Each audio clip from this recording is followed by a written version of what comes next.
Atiku Abubakar, the presidential candidate of the People's Democratic Party (PDP), Atiku Abubakar has said that his mission to the United States (US) was not for jamboree but as one of the strategic moves to make Nigeria work.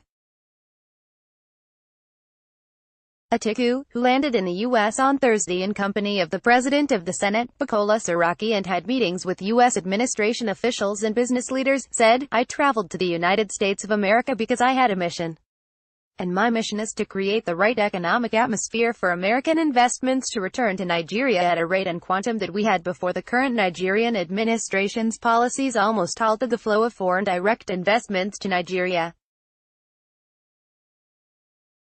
I am in America because Atiku means jobs. My reason for running for the office of President of Nigeria and even for going into public service in the first place, is because I believe that Nigeria has what it takes to be the beacon of hope for the black race and a leading nation of reckoning in the international community.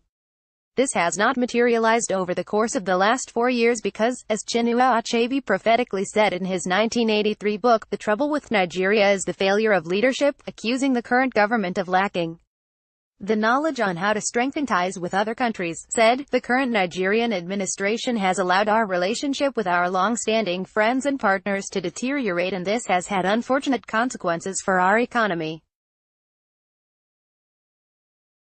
Foreign relations that had been meticulously and delicately built for decades were allowed to deteriorate because the incumbent administration mistook their personal interests as the interest of Nigeria and allowed short-term goals to dominate their foreign policies. New friendships should not be made at the cost of old friendships. It is not an either-or situation. Right from independence, Nigeria has nurtured a policy of non-alignment. We borrowed from the Lincoln policy of malice toward none and charity for all. Sadly, that policy has suffered major setbacks in the last 4 years.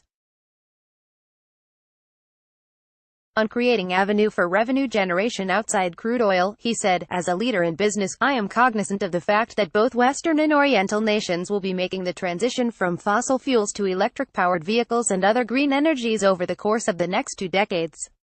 This means that Nigeria's oil has a limited shelf life. To be forewarned is to be forearmed, and we must, as a nation, begin to make the transition from an oil economy to a modern economy based on manufacturing and value-added agricultural chain. The message I took to the United States business community is not a new message.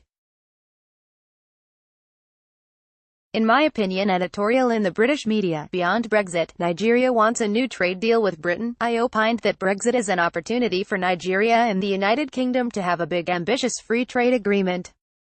In 2014, the African continent as a whole earned $2.4 billion from coffee grown in Africa and shipped mainly to Europe. That sounds impressive. However, one nation alone, Germany, made $3.8 billion from re-exporting Africa's coffee in 2014. As a businessman, I see this and I cannot allow it to continue. It is unconscionable, but situations like these will not stop unless Nigeria and Africa have leadership that thinks business instead of aid and capital instead of loans. On poverty, Atiku remarked, Nigeria has perhaps the highest populations of youths as a segment of the total population in the world.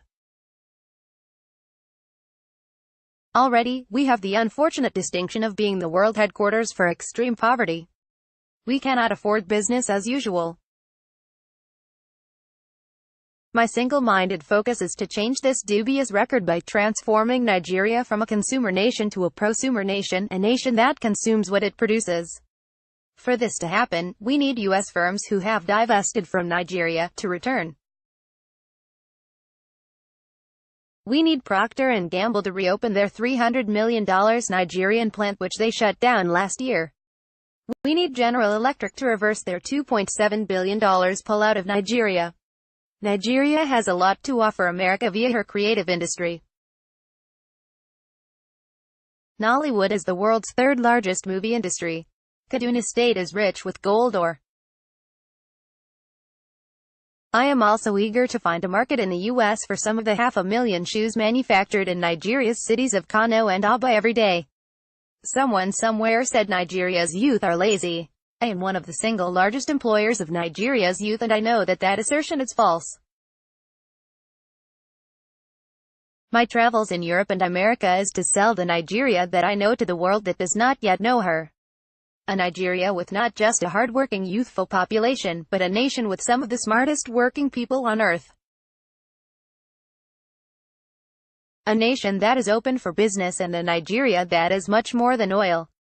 And I am certain that if I am successful in selling this Nigeria to the world will come to Nigeria for business.